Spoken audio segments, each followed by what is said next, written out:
Yeah, what's up, everyone? So today, very casual. I'm on the couch here.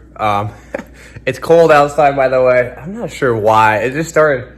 It was like 60 degrees this weekend, and then it starts snowing all of a sudden.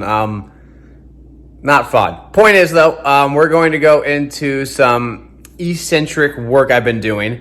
Max, why do you do all these random training methods? Well, because you guys get to come along with me, and that's part of the fun, right? We want to do random things because, well, we can. And I try to explain some of the science of the randomness, and sometimes it's not always scientific, but just totally random.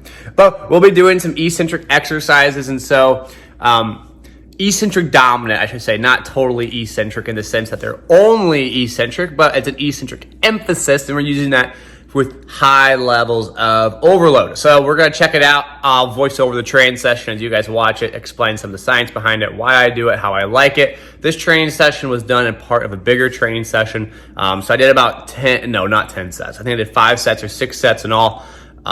Basically 3... It's supposed to be a 5-second countdown, so sometimes I do my best to get 5 seconds down, but it turns into 3 seconds sometimes because it's tiring. But the idea is we're doing these eccentric overloads at near maximum to get the body ready to handle near maximum loads, and then I do some other stuff afterwards. So just a piece of it all. Make sure I'm rested and recovered as I'm doing it. So go check it out. Like, subscribe, follow along. I appreciate you guys. And as we get better, I'll edit this better. I'm not good at editing. I'm learning along with you also. I apologize with the erratic sound leveling sometimes. I know it's not perfect. I apologize, but we're getting better. I'm trying my best, and I want to make sure I make the videos first and foremost. I appreciate you guys a ton.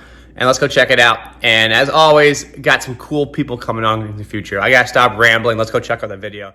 What's up, guys? So here is the eccentric loaded emphasis squat. You see my pins are set up at a good, comfortable height. I really am digging this movement. With my bum shin, which actually has gotten a heck of a lot better. I think I can start jumping here in a minute. I've been doing these a lot more. I've never really done them before, and what happens is I read a paper, I read a book, and I find something like this, and I get so into it, I can't help but do it.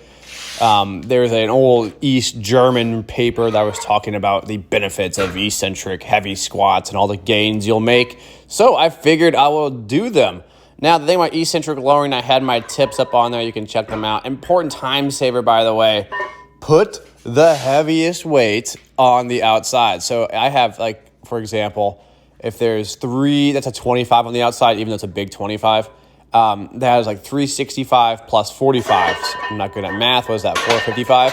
So if I put the 45s on the outside, I can peel off, 95 or 90 pounds, as opposed to if I had 25s, only peel off 50 pounds. So it allows me to have a little more overload without having to spend my whole time trying to rack these weights. So that's a big help, by the way. Really a big fan of these.